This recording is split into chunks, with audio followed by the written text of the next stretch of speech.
Joining me now in the studio is political analyst Marco Vicenzino. Very good evening to you, Marco. President Obama already putting the territorial dispute that you and I have been chatting about for so many evenings firmly on this agenda and raising tensions at the same time. The Filipino government said, that's the host, it's going to be in Manila, it's the Filipino government that's host of this summit. And as it says officially, as the host, it didn't want to embarrass China. That's why it didn't want to put it on the agenda. But it said it cannot prevent others from doing so.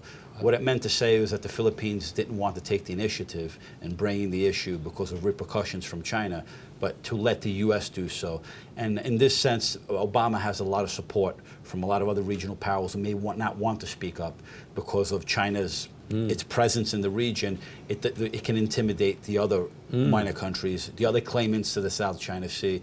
So as a result, Obama, he's taken the initiative on this, and he's doing so definitely with the acquiescence not only of the Philippines, but many other powers in the region.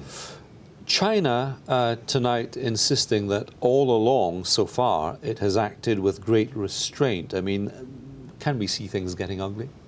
I don't know if it acted with restraint. The fact that it went to actually claim islands, several islands, but that the Spratly Islands, in a very, you could say, ruthless fashion, that it went there, it set up its ships, it set up the island, it made a handful of man-made islands. So in that sense, the aggression that it took, sort of its bold position, already has taken place. So it comes to the table already having accomplished these very aggressive moves. Now it's trying to take the position of being sort of the rhetoric of victimhood. And I would say in this sense, China, its ability to claim airspace, to claim sea space as its own, based upon an extension in these man-made islands, it's destabilizing. So when China says that it's been restrained, its acts haven't been restrained to the point that we've reached now, and it's very much destabilizing to the international system.